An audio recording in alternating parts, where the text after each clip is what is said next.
Good afternoon. I'm Deacon Jay, and today is Monday. It is August 23rd.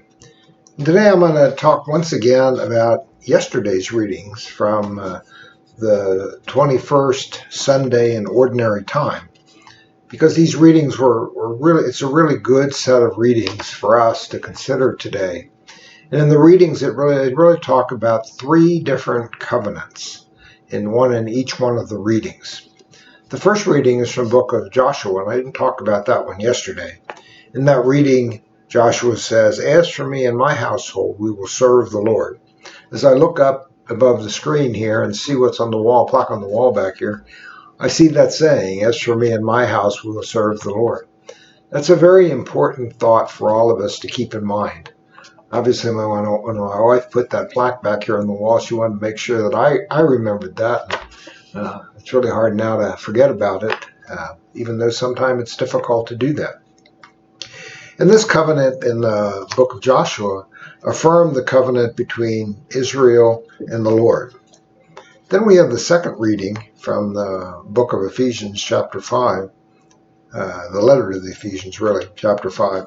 And it's about the marriage covenant between a husband and wife. And he's saying that covenant needs to image the covenant of Jesus with his church. It needs to be a symbol of that covenant, to be like that covenant. And if we look at Jesus, we can see that his love is free, total, faithful, and fruitful. And in our covenant with each other, that's the way our covenant needs to be between husband and wife. It needs to be free. We need to enter that covenant freely and not need to be forced into it. It needs to be total. We're not really, we're 100% into it. We're not looking at abandoning it or focusing really on something else. We need to be faithful to that covenant and not have something else going on outside.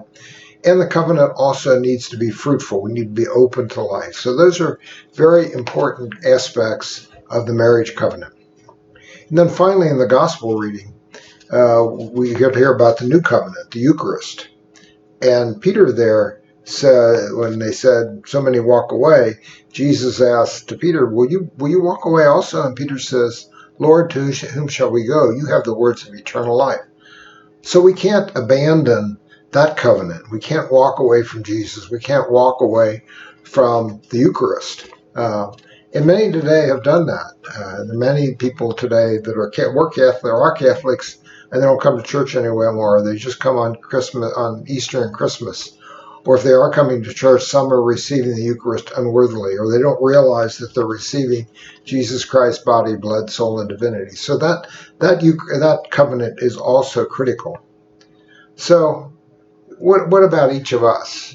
How are we handling our marriage covenant? How are we handling our covenant that we have with Jesus in the Eucharist? Are these an important part of our lives? Are we true to that covenant, or are we tending to walk away from it? So God bless and have a great day.